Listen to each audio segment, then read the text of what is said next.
The Aqualizer is a dynamic device, and some of the advantages over other devices used for either deprogramming or decompression techniques is that it is able to move. The fluid travels from one side to the other, and as a result, as muscles start to relax, then the dimension of the mandible to the maxilla in 3 dimensions is changing, and therefore a device early into treatment or for diagnostic means is important.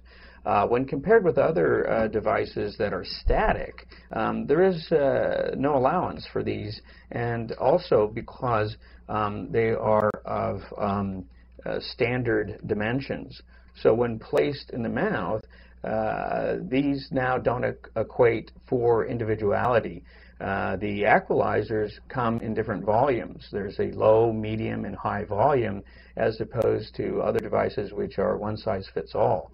And many patients may need no interincisal separation, or maybe a millimeter. Others might need 4 or 5 millimeters, and therefore a device that's placed posteriorly, because of the inclination of the eminence, will allow us to be able to have greater dimensional variations than things placed at the anterior portion. One of the important topics that needs to be covered is the safety of these oral appliances. And as you can see, with the fluid-filled bags and the constantly changing environment that is adapting to the needs of the patient, that it doesn't position them in any awkward or produce any pathological relationships in the TM joint.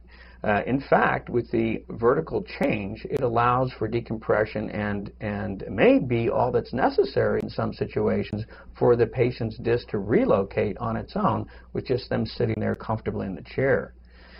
This is very important because in some applications of various products, the positioning with a static positioner can cause a situation where the disc can be displaced. For instance, an anterior displacement technique without proper perpendicular forces in the anterior area, as demonstrated by poor placement as so, you can see what happens to that condyle with improper placement and angulation may be enough to dislocate a disc, or at least prevent the recapture of it.